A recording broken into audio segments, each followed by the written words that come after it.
Start. Good afternoon. Today we are here at IRS Hospital, Salt Lake. This hospital started in the year of 2000 with the pioneer laparoscopic surgery with 85 bedded. This is 85 bedded hospital with 3 advanced OT and 1 excellent ICU. And nowadays we are doing very specialized surgeries here. Today Dr. Jyoti Prakash is here with us. He has completed his MBBS from Assam Medical College and completed his MS from Guwahati Medical College. After that, he has completed his fellowship on orthopedic oncology from prestigious Christian Medical College fellow, and he has a past working experience of Institute of National Expertise like AIMS and BHU. Nowadays, he is working as a consultant orthopedic oncology at IRS Hospital, Salt Lake. Okay. तो अभी हम लोग जानकारी लेने वाले हैं bone cancer के बारे में डॉक्टर ज्योति प्रकाश से।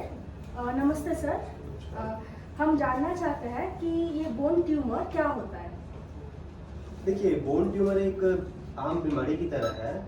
ट्यूमर क्या होता है इसके बारे में जानने के लिए पहले हमें पास्ट में जानना होगा। जैसे हम बड़े होते हैं, छोटे बच्चे से बड़े होते हैं, कैसे बड़े होते हैं? सेलुलर लेवल पे, साइंटिफिकली स्पीकिंग, जब सेल्स का डिवीजन होता है और डिवीजन होते तो इतना बड़ा होता है कि आम इंसान बन जाता है। तो नॉर्मल कंडीशन में जैसे हमारे हाथों का होता है, पैर हाथ बनते हैं, पैर बनते हैं, हमारे पूरे पार्ट्स का बॉडी बनता है, वो कंट्रोल वे में होता है। जब ये कंट्रोल खत्म हो जाता है, that means when cell divides uncontrol way, that is the tumour formation. तो कभी भी ये मालूम चले कि जब भी कोई अचानक से बढ़ रहा है, बहुत तेजी से बढ़ रहा है, इसको बोन ट्यूमर बोला जाता है, वो बोन ट्यूमर होता है। ओके, तो सर ये बोन ट्यूमर जो है ये कितने तरह के होते हैं? देखिए, बोन ट्यूमर 2 प्रकार के होते हैं। एक होते हैं बेनाइन बोलते हैं, दूसरा होता है मैलिग्नेंट। बेनाइन ट्यूमर मतलब हुआ कि जो शरीर में ग्रोथ हो रहा है लेकिन वो इतना खराब नुकसान नहीं करता, मतलब बोन ट्यूमर से पेशेंट का नुकसान, डेथ नहीं होता। दूसरा होता है मैलिग्नेंट बोन ट्यूमर, जो कि शरीर के लिए नुकसानदायक होता है, जिसके होने से अंत में पेशेंट एक्सपायर भी हो सकते हैं। वो करते हैं, उसको बोलते हैं मैलिग्नेंट बोन ट्यूमर। तो सर आपने अभी जो बोला जिसपे इंसान एक्सपायर नहीं करते, तो वो क्या मतलब एग्जैक्टली उसमें क्या होता है कि जिससे इंसान एक्सपायर नहीं करते बट वो जो सफरिंग रहता है? हाँ, सफरिंग होती है। और सफरिंग बहुत प्रकार हो सकते हैं। क्या होता है सबसे पहले कि बोन ग्रोथ हो, सेल्स का ग्रोथ हो रहा है, डिवाइड कर रहे हैं, लेकिन कंट्रोल नहीं है उसके ऊपर, तो वहाँ पे स्वेलिंग आ जाएगा। स्वेलिंग रहेगा लेकिन वो नॉर्मली कोई नुकसान नहीं करेगा, वो बेनाइन ट्यूमर हो गया वो। फिर क्या होता है, स्वेलिंग होने के कारण क्या होगा, कभी कभी आसपास के जो नर्व होते हैं, जो वेसल्स होते हैं, उसके ऊपर दबाव होता है। दबाव होने के कारण वो सिम्टम प्रोड्यूस करता है, जैसे हाथ में झिंझिनी का होना, खून का सप्लाई बंद होना। तो ये सारे जो होते हैं, पेशेंट मरेगा नहीं बट उसके बहुत सारे सिम्टम आएंगे विदाउट एक्सपायर। ओके, तो सर वो एक दो टर्म होता है, एक बोन कैंसर और एक मेटास्टेटिक। Yes. ये जो दो अलग है या एक है, इसका? देखिए, बोन कैंसर क्या होता है, जो ट्यूमर बोन में अराइज होते हैं, the tumour arising from the bone itself, they are called the primary bone cancer, primary bone tumour. और बहुत सिनेरियो में ऐसा होता है कि हमारे शरीर में किसी और पार्ट में, जैसे बहुत सारे condition other parts of the body में, जैसे फीमेल में ब्रेस्ट में, मेल में प्रोस्टेट में, किडनी में, लीवर से जो ट्यूमर एराइज होते हैं और वो बोन को माइग्रेट करते हैं, that is called metastatic bone tumour. तो उनका ओरिजिन कहीं और है बट वो इन्वॉल्व बोन को कर रहे हैं। तो सर वो मेटास्टेटिक बोन ट्यूमर जो है वो आइडेंटिफाइड कैसे होता है? एज ए उसके लिए मैडम हमें पूरी बॉडी को स्कैन करना पड़ता कि वो एक्चुअली कहाँ से आ रहा है। ये ट्यूमर बोन में है, प्रॉब्लम बोन में कर रहा, लेकिन वो कहाँ से आ रहा है उसके लिए अपने को बहुत सारे इन्वेस्टिगेशंस होते हैं, like DEXA scan, whole body scan, MRI scan, बहुत सारे होते हैं। वहाँ से मालूम चलेगा वो कहाँ से आ रहा है। तो आप दूसरा क्वेश्चन पूछेंगे कि बोन तक आता कैसे है। मान लो कोई ट्यूमर ब्रेस्ट में हुआ या प्रोस्टेट में, तो आता कैसे है? तो इसका जो मोस्ट कॉमन रूट हम कहते हैं वो है हमारे खून, शरीर में खून का संचार होता है, ब्लड वेसल्स होते हैं। तो जो वेनस सिस्टम होते हैं वो वेन पूरे बॉडी में घूमते हैं। तो कहीं भी उनको ट्यूमर सेल मिलता है तो वेनस सिस्टम थ्रू ब्लड के थ्रू वो बोन में आ जाते हैं। तो क्या देखोगे आप कि मोस्ट कॉमनली सबसे ज्यादा खून का सप्लाई वो स्पाइन में होता है। तो सबसे ज्यादा जो सेकेंडरी मेटास्टेसिस स्पाइन में मिलता है, जो रीढ़ की हड्डी में होते हैं वहाँ पे सबसे ज्यादा कॉमनली मेटास्टेटिक ट्यूमर मिलते हैं अपने को। इसके अलावा एक ब्लड वेसल हो गया, दूसरा हमारे जिसमें लिम्फ नोड होते हैं। तो लिम्फ नोड के थ्रू भी ट्यूमर टिश्यू का मेटास्टेसिस होता है। तो ये लीफ नोड जो है वो मतलब क्या हम लोग ग्लैंड होते हैं, बेसिकली ग्लैंड होते हैं। जैसे मान लो आपने देखा होगा किसी को मुंह में कोई प्रॉब्लम आती है या फेस में कोई प्रॉब्लम होती है तो यहाँ पे एक स्वेलिंग आ जाती है। हाँ। हाथ में कोई प्रॉब्लम होने से आर्मपिट में स्वेलिंग आ जाती है, दैट इज द ग्लैंड। अच्छा। वो ग्लैंड क्या होता है, नॉर्मली छोटे साइज में होते हैं। जब वो उनको ओवर एक्टिव होना पड़ता है, उनको कुछ काम करना पड़ता है, तो वो बड़े होकर that is called lymphadenopathy. Sir ये एग्जैक्टली कौन से एज के बाद ज़्यादा होता है या फिर बच्चों को होता है या यस, गुड क्वेश्चन। देखिए क्या होता है, बोन ट्यूमर किसी भी एज में हो सकता है, starting from the 1 year up to the 70 years. 1 year की कुछ ट्यूमर्स की साइंटिफिक प्रेडिक्शन बताते हैं कि कुछ ट्यूमर, जैसे मान लो आपका ऑस्टियोब्लास्टोमा होता है, एक ट्यूमर होता है, वो बच्चों में ही होएगा। जायंट सेल ट्यूमर वो आपको करीब 20 साल के पहले होता। कुछ होते हैं आपके ऑस्टियोसार्कोमा जो कि काफी मैलिग्नेंट ट्यूमर है, जिसके बहुत नुकसान होता है, तो उसका 2 पीक होता है, या तो वो 20 से 30 साल के बीच में होगा या 50-60 साल के बीच में होएगा। तो there is a considerably prediction depend on the age कि किस एज में कौन सा ट्यूमर हो सकता है। तो नो एज इज स्पेयर्ड, किसी हर एक का they have got some slight preference. तो सर हम जानना चाहते हैं कि ये जो कैंसर, ये जो बोन कैंसर स्प्रेड होता है, ये कैसे होता है, मतलब क्या रीजन है, मतलब व्हाट आर द रीजंस कि इस तरह कैंसर हम लोग का। बट मैंने बताया आपको कि बोन ट्यूमर का spread most commonly blood veins के थ्रू होता है, ब्लड के थ्रू। इसके अलावा लिम्फेटिक स्प्रेड होते हैं। ओके सर, तो व्हाट आर द सिम्टम्स कि हाँ इंसान को समझ में आएगा कि हाँ उसको कैंसर का, क्योंकि नॉर्मली हम सब भी वो हाथ में, पैर में या कहीं ना कहीं कुछ ना कुछ रीजन के लिए बॉडी एक होता है, किसी किसी को वीकनेस की वजह से भी हम लोग जानते हैं कि रेगुलरली होता है। तो ऐसा क्या है कि इससे समझ में आएगा कि नहीं ये एबनॉर्मलिटीज है या फिर ये जो पेन है ये नॉर्मल रेगुलर पेन नहीं है। ओके, तो जैसा कि मैंने आपको बताया कि वो ट्यूमर मतलब होता है सेल्स का डिवीजन, एक्सेसिव डिवीजन। तो जब एक्सेसिव डिवीजन होगा तो आप सबसे पहला सिम्टम जो हमें मिलता है वो होता है स्वेलिंग। आप इस पिक्चर में देख सकते हैं कि दिस गाय है the swelling around the proximal thigh. तो ये सबसे पहला सिम्टम होता है किसी भी ट्यूमर का, बोन ट्यूमर का। बहुत केस में क्या होता है कि स्वेलिंग नहीं होते हैं। जैसे मैं आपको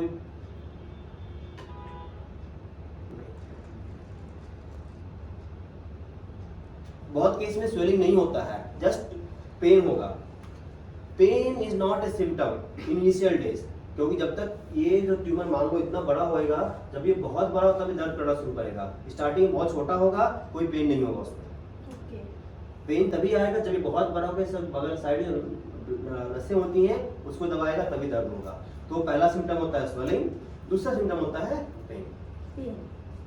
तो इसका मतलब ये नहीं है कि सारे पेन बोन ट्यूमर होते हैं। एग्जैक्टली। बट अगर पेन है तो एक डाउट फिजिशियन के दिमाग में आना चाहिए कि बोन ट्यूमर हो सकता है। तो सर इसको ट्रीट करने का तरीका क्या है, क्योंकि बहुत लोगों को आज के टाइम पे कैंसर हो रहा है या स्प्रेड हो रहा है वेरियस टाइप पे, जैसे कि आपने अभी बहुत सारे कुछ एजेस के बेसिस पे कैंसर बताया है, तो इसको ट्रीट कैसे किया जा सकता है। देखिए मैम, ट्रीटमेंट करने के पहले हमें डायग्नोसिस करना होगा कि बोन ट्यूमर है या नहीं है, पहला क्वेश्चन। अगर है तो मैंने आपको बताया बहुत प्रकार के होते हैं, बेनाइन है कि मैलिग्नेंट है। उसके बाद ट्रीटमेंट प्रकार ऑफ ट्यूमर पे डिपेंड करेगा। उसके पहले सबसे पहले हम क्या करते हैं, एक्सरे करते हैं। मैं आपको कुछ फिल्म दिखाऊंगा। देखिए ये एक पेशेंट का एक्सरे है जिसको रिस्ट में स्वेलिंग था। आप देख सकते हैं कि यहाँ की हड्डी पूरी तरीके से डिसअपीयर हो चुकी है। ये सिम्टम है ट्यूमर का। आप देख लीजिए कि बाहर में स्वेलिंग भी होके रखा है। दूसरा एक्सरे में दिखाऊंगा आपको, ये पैर के घुटने के पास का एक्सरे है। ये नॉर्मल ये पेरेंट बोन है और ये ट्यूमर निकला है बाहर की तरफ। आप लेटर में देख सकते हैं ये किस तरीके से बोन काफी नुकसान हुआ है। इसमें आपको जो हड्डी के अंदर का पार्ट है ये पूरे भी ट्यूमर में यहाँ पूरा ट्यूमर फैल चुका है दोनों साइड में। तो सबसे पहले एक्सरे करने से हमें एक आइडिया लग जाता है कि बोन में ट्यूमर है कि नहीं है। अगर बोन ट्यूमर है तो फिर हम नेक्स्ट स्टेप करते हैं एमआरआई पे। जैसे आप एक्सरे में देख सकती हैं कि इसके अंदर में कुछ मालूम नहीं चल रहा, वाइट है जस्ट। तो अंदर में ट्यूमर है कि नहीं, इसको जानने के लिए हम एमआरआई करते हैं। तो मैं आपको एक एमआरआई का सैंपल दिखाऊंगा। तो ये पहले पेशेंट का रिस्ट के पास देखिए ये पूरे ट्यूमर मास है। देखिए यहाँ से जो बोन है, पूरा बोन बिल्कुल नहीं है, ये नॉर्मल बोन है हमारे, ये ट्यूमर है, इस साइड में बोन मास बिल्कुल भी नहीं है। दूसरी पेशेंट का मैं हमारे दिखाऊंगा आपको, ये देख सकते हैं कि starting from the neck of the femur, यहाँ ये सारे ट्यूमर है, ये पूरा नीचे तक जहां तक आ रहा है, ये ट्यूमर का लास्ट बॉर्डर है। इस कंडीशन में हमें पूरा फीमर को निकालना पड़ेगा। तो दिस इज एडवांटेज। आपने अभी देखा कि एक्सरे में हमें छोटा सा ट्यूमर दिख रहा था, एमआरआई करने पे पूरा बड़ा सा ट्यूमर अलॉन्ग विद बाहरी का प्रोट्रूजन अपने को दिखाई पा रहा है। एमआरआई करने के बाद हमें ये मालूम चल गया कि ट्यूमर कहाँ से कहाँ तक फैला हुआ है। इसके बाद हमें छोटी सर्जरी करते हैं जिसका नाम है बायोप्सी। उसमें ट्यूमर के एरिया है, यहाँ से हम लोग छोटा सा मांस का टुकड़ा निकालते हैं और इसको हिस्टोपैथोलॉजिकल जांच के लिए भेजते हैं, और that is the confirmatory sign for the tumour, bone tumour. What the histopathology report says, this is the dictum कि व्हाट एग्जैक्टली ट्यूमर इज। इतना डायग्नोसिस करने के बाद इस केस में जैसे हमने देखा कि यहाँ तक ट्यूमर फैला हुआ है, नीचे भी है, तो और बॉडी के पार्ट्स में गया है कि नहीं, इसके लिए हम लोग पेट स्कैन करते हैं, that is called positron emission tomography. उसमें पूरे बॉडी में ट्यूमर कहाँ कहाँ गया हुआ है हमें मालूम चल जाता है। वो किस तरह का टेस्ट होता है सर? वो जैसे एमआरआई होता है उस टाइप की मशीन होती है, मशीन के अंदर पेशेंट को एक डाई दे करके, दैट इज एफडीजी, वो डाई दे करके अंदर भेजते हैं, पूरे बॉडी में सेपरेट होता है, वो जहाँ जहाँ ट्यूमर होगा वहाँ पे रेड साइन अपने को मिलता है, तो that is metabolic active tumour. तो जहाँ जहाँ पूरे बॉडी में रहेंगे अपने को मालूम चलता है। ओके सर, तो सर मैं एक और सवाल पूछना चाहती हूँ, जैसे कि आपने अभी बोला कि एक बहुत छोटे एज में भी बच्चों को ये बोन कैंसर, ये जो ट्यूमर होता है, और एक विद इन 20 इयर्स एज में भी होता है, तो ऐसा मतलब वो क्यों, मतलब बच्चों को वाई बोन कैंसर कैसे? देखिए ये एक बहुत ही जटिल सवाल है कि कैंसर का कारण क्या है। अभी तक साइंटिफिक स्टडी चल रहे हैं, मोस्ट ऑफ द टाइम कारण मालूम नहीं होता। तो जेनेटिक रीजन की वजह से क्या? या genetic is a factor, there may be genetic abnormalities. दूसरा फैक्टर स्टडी में दैट इज द रेडिएशन। हम लोग जो ओटी के टाइम में ऑपरेशन थिएटर में सियाम यूज करते हैं, जो एक्सरे वगैरह होते हैं, they are the one cause of the tumour formation. Okay, तो सर जो लोग ये फेस कर रहे हैं या अंडर ट्रीटमेंट में है, या फिर जो बच्चे हैं बहुत छोटे से जिनका ट्रीटमेंट चल रहा है, क्या वो नॉर्मल लाइफ लीड कर सकते हैं, या फिर उनका नजरिया, उनका वे ऑफ लीडिंग वो? बिल्कुल बिल्कुल बिल्कुल। Even though you have any problem, there is the solution of the every problem. हर एक ताले की चाबी होती है, बशर्ते सही ताले में सही चाबी लगनी चाहिए, राइट? तो अभी तक हमने ट्यूमर को डायग्नोस कर चुके हैं कि हमारा क्या ट्यूमर है, हम अब आते हैं इसके ट्रीटमेंट के ऊपर। तो पहले के ज़माने में क्या होता था कि जहाँ पे ट्यूमर हो, सपोज हाथ का ट्यूमर है, मैं आपको ये दिखाऊंगा, ये एक हमारा टिबिया बोन है जो घुटने से नीचे का बोन है, इसमें ये ट्यूमर साइट है। तो पहले के टाइम में क्या होता था, सपोज मान लो ये, जस्ट प्लीज होल्ड इट, तो यहाँ ट्यूमर है तो हम लोग यहाँ से नीचे खोल के हटा देते थे। So patient that is called amputation. But now it is ये एम्पुटेशन की जरूरत नहीं पड़ती। What we will do, suppose this is your leg, तो हम लोग ये ट्यूमर है यहाँ से, तो ये पार्ट से लेके यहाँ ट्यूमर है, तो थोड़ा सा नॉर्मल टिश्यू यहाँ तक, यहाँ से हटा करके we use the mega prostheses, that is the steel और टाइटेनियम का बना सामान इम्प्लांट होता है। उसको लगा देने के बाद again patient will be able to move his like this, so no need of amputation. So earlier days when it was said कि amputation is a treatment, nowadays you have changed. I will show you one of my cases. This was the first case. You can see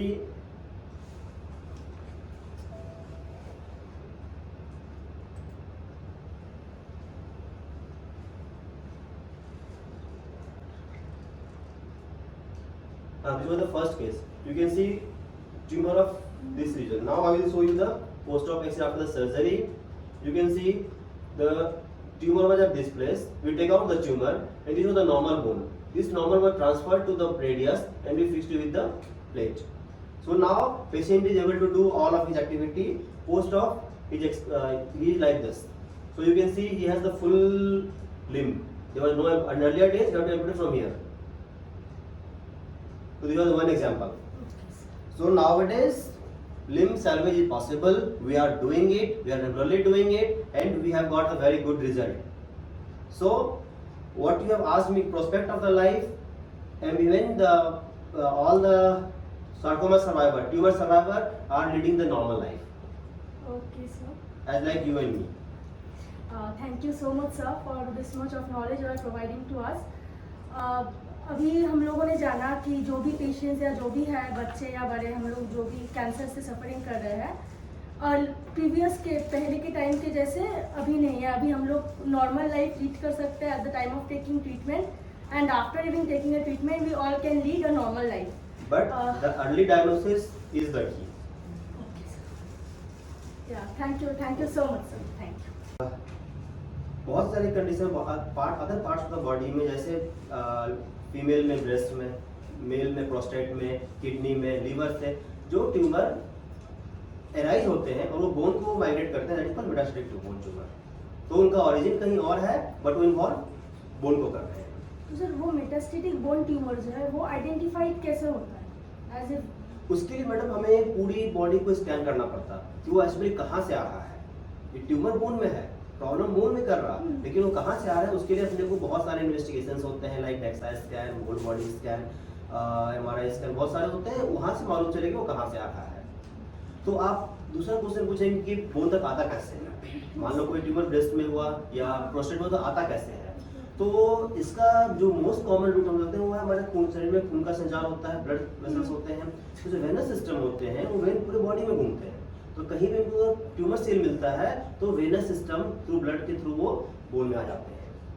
तो क्या देखोगे आप कि most commonly सबसे ज्यादा खून का सप्लाई वो स्पाइन में होता है। तो सबसे ज्यादा जो सेकेंडरी मेटास्टेसिस स्पाइन में मिलता है, जो रीढ़ की हड्डी में होते हैं वहाँ पे सबसे ज्यादा कॉमनली मेटास्टेटिक ट्यूमर मिलते हैं अपने को। इसके अलावा एक ब्लड वेसल हो गया, दूसरा हमारे इसमें लिम्फ नोड होते हैं। तो लिम्फ नोड के थ्रू भी ट्यूमर टिश्यू का मेटास्टेसिस होता है। तो ये लीफ नोड जो है वो मतलब क्या हम लोग ग्लैंड होते हैं, बेसिकली ग्लैंड होते हैं। जैसे मान लो आपने देखा होगा किसी को मुंह में कोई प्रॉब्लम आती है या फेस में कोई प्रॉब्लम होती है तो यहाँ पे स्वेलिंग आ जाती है। हाँ। हाथ में कोई प्रॉब्लम होने से आर्मपिट में स्वेलिंग आ जाती है, दैट इज द ग्लैंड। अच्छा। वो ग्लैंड क्या होता है, नॉर्मली छोटे साइज में होते हैं। जब वो उनको ओवर एक्टिव होना पड़ता है, कुछ काम करना पड़ता है, तो वो बड़े होकर that is called lymphadenopathy. Sir ये एग्जैक्टली कौन से एज के बाद ज्यादा होता है या फिर बच्चों को होता है या? Yes, good question. देखिए क्या होता है, बोन ट्यूमर किसी भी एज में हो सकता है, starting from the 1 year up to the 70 years. 1 year की कुछ ट्यूमर्स की साइंटिफिक प्रेडिक्शन बताते हैं कि कुछ ट्यूमर, जैसे मान लो आपका ऑस्टियोब्लास्टोमा होता है, एक ट्यूमर होता है वो बच्चों में ही होएगा। जायंट सेल ट्यूमर वो आपको करीब 20 साल के पहले होता। कुछ होते हैं आपके ऑस्टियोसार्कोमा जो कि काफी मैलिग्नेंट ट्यूमर है, जिसके बहुत नुकसान होता है। तो उसका 2 पीक होता है, या तो वो 20 से 30 साल के बीच में होगा या 50-60 साल के बीच में होएगा। तो there is a considerably prediction depend on the age कि किस एज में कौन सा ट्यूमर हो सकता है। तो नो एज इज स्पेयर्ड, किसी हर एक का they have got some slight preference. तो सर हम जानना चाहते हैं कि ये जो कैंसर, ये जो बोन कैंसर स्प्रेड होता है ये कैसे होता है, मतलब क्या रीजन है, मतलब व्हाट आर द रीजंस कि इस तरह कैंसर हम लोग का? बट मैंने बताया आपको कि बोन ट्यूमर का spread most commonly blood veins के थ्रू होता है, ब्लड के थ्रू। इसके अलावा लिम्फेटिक स्प्रेड होते हैं। ओके सर, तो व्हाट आर द सिम्टम्स कि हाँ इंसान को समझ में आएगा कि हाँ उसको कैंसर का, क्योंकि नॉर्मली हम सभी को हाथ में, पैर में या कहीं ना कहीं कुछ ना कुछ रीजन के लिए बॉडी एक होता है, किसी किसी को वीकनेस की वजह से भी हम लोग जानते हैं कि रेगुलरली होता है। तो ऐसा क्या है कि इससे समझ में आएगा कि नहीं ये एबनॉर्मलिटीज है या फिर ये जो पेन है ये नॉर्मल रेगुलर पेन नहीं है? ओके, तो जैसा कि मैंने आपको बताया कि वो ट्यूमर मतलब होता है सेल्स का डिवीजन, एक्सेसिव डिवीजन। तो जब एक्सेसिव डिवीजन होगा तो आप सबसे पहला सिम्टम जो हमें मिलता है वो होता है स्वेलिंग। आप इस पिक्चर में देख सकते हैं कि दिस गाय है the swelling around the proximal thigh. तो ये सबसे पहला सिम्टम होता है किसी भी ट्यूमर का, बोन ट्यूमर का। बहुत केस में क्या होता है कि स्वेलिंग नहीं होते हैं। जैसे मैं आपको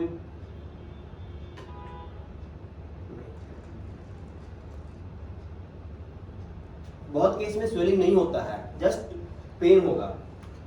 pen is not a symptom in initial days, क्योंकि जब तक ये जो ट्यूमर मान लो इतना बड़ा होएगा, जब ये बहुत बड़ा होता है दर्द करना शुरू करेगा। स्टार्टिंग में बहुत छोटा होगा, कोई पेन नहीं होगा उसमें। पेन तभी आएगा जब ये बहुत बड़ा होगा, सब बगल साइड नसें होती हैं उसको दबाएगा तभी दर्द होगा। तो पहला सिम्टम होता है स्वेलिंग, दूसरा सिम्टम होता है पेन। तो इसका मतलब ये नहीं है कि सारे पेन बोन ट्यूमर होते हैं। या एग्जैक्टली। बट अगर पेन है तो एक डाउट फिजिशियन के दिमाग में आना चाहिए कि बोन ट्यूमर हो सकता है। तो सर इसको ट्रीट करने का तरीका क्या है, क्योंकि बहुत लोगों को आज के टाइम पे कैंसर हो रहा है या स्प्रेड हो रहा है वेरियस टाइप पे, जैसे कि आपने अभी बहुत सारे कुछ एजेस के बेसिस पे कैंसर बताया है, तो इसको ट्रीट कैसे किया जा सकता है? देखिए मैम, ट्रीटमेंट करने के पहले हमें डायग्नोसिस करना होगा कि बोन ट्यूमर है या नहीं है, पहला क्वेश्चन। अगर है तो मैंने आपको बताया बहुत प्रकार के होते हैं, बेनाइन है कि मैलिग्नेंट है। उसके बाद ट्रीटमेंट प्रकार ऑफ ट्यूमर पे डिपेंड करेगा। उसके पहले सबसे पहले हम क्या करते हैं, एक्सरे करते हैं। मैं आपको कुछ फिल्म दिखाऊंगा। देखिए ये एक पेशेंट का एक्सरे है जिसको रिस्ट में स्वेलिंग था। आप देख सकते हैं कि यहाँ की हड्डी पूरी तरीके से डिसअपीयर हो चुकी है। ये सिम्टम है ट्यूमर का। आप देख लीजिए कि बाहर में स्वेलिंग भी होके रखा है। दूसरा एक्सरे में दिखाऊंगा आपको, ये पैर के घुटने के पास का एक्सरे है। ये नॉर्मल ये पेरेंट बोन है और ये ट्यूमर निकला है बाहर की तरफ। आप लेटर में देख सकते हैं ये किस तरीके से बोन काफी नुकसान हुआ है। इसमें आपको जो हड्डी के अंदर का पार्ट है ये पूरे भी ट्यूमर में फैल, यहाँ पूरा ट्यूमर फैल चुका है दोनों साइड में। तो सबसे पहले एक्सरे करने से हमें एक आइडिया लग जाता है कि बोन में ट्यूमर है कि नहीं है। अगर बोन ट्यूमर है तो फिर हम नेक्स्ट स्टेप करते हैं एमआरआई पे। जैसे आप एक्सरे में देख सकती हैं कि इसके अंदर में कुछ मालूम नहीं चल रहा, वाइट है जस्ट।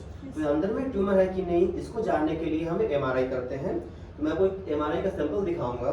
तो ये पहले पेशेंट का रिस्ट के पास देखिए ये पूरे ट्यूमर मास है। देखिए यहाँ से जो बोन है पूरा बोन बिल्कुल नहीं है, ये नॉर्मल बोन है हमारे। ये ट्यूमर है, इस साइड में बोन मास बिल्कुल भी नहीं है। दूसरी पेशेंट का मैं एमआरआई दिखाऊंगा आपको। ये देख सकती है कि starting from the neck of the femur, यहाँ ये सारे ट्यूमर है, ये पूरा नीचे तक जहां तक आ रहा है ये ट्यूमर का लास्ट बॉर्डर है। इस कंडीशन में हमें पूरा फीमर को निकालना पड़ेगा। तो दिस इज एडवांटेज। आपने अभी देखा कि एक्सरे में हमें छोटा सा ट्यूमर दिख रहा था, एमआरआई करने पे पूरा बड़ा सा ट्यूमर अलॉन्ग विद बाहरी का प्रोट्रूजन अपने को दिखाई पड़ रहा है। एमआरआई करने के बाद हमें ये मालूम चल गया कि ट्यूमर कहाँ से कहाँ तक फैला हुआ है।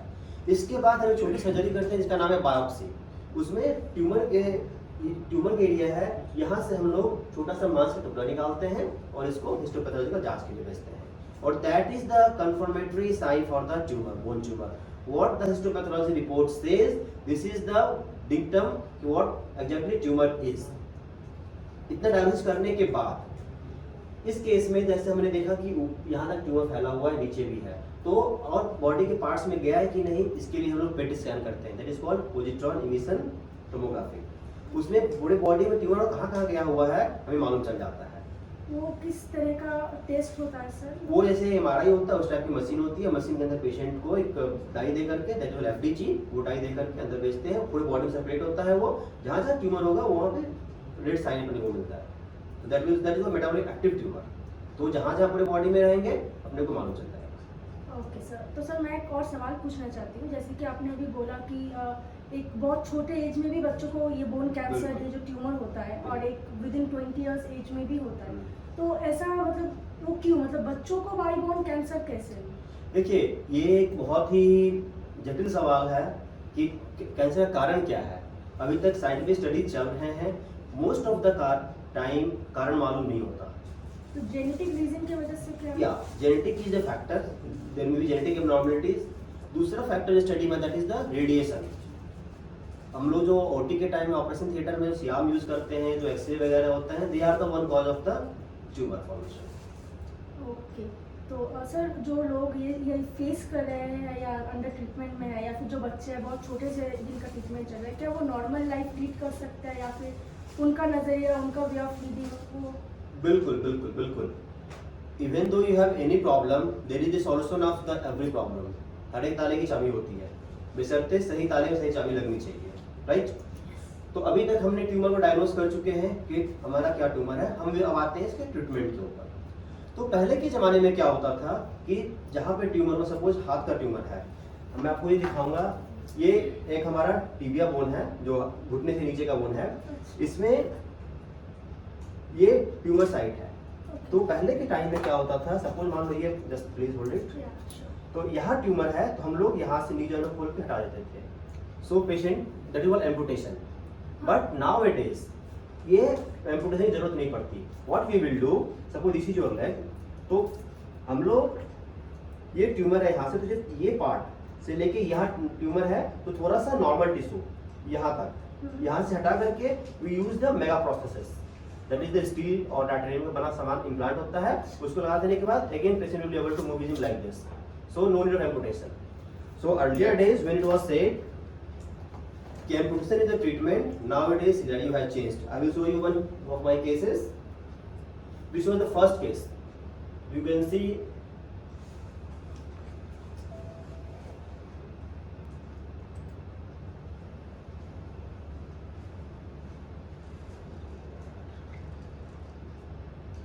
this was the first case. You can see tumor of this region. Now I will show you the post-op X-ray after the surgery.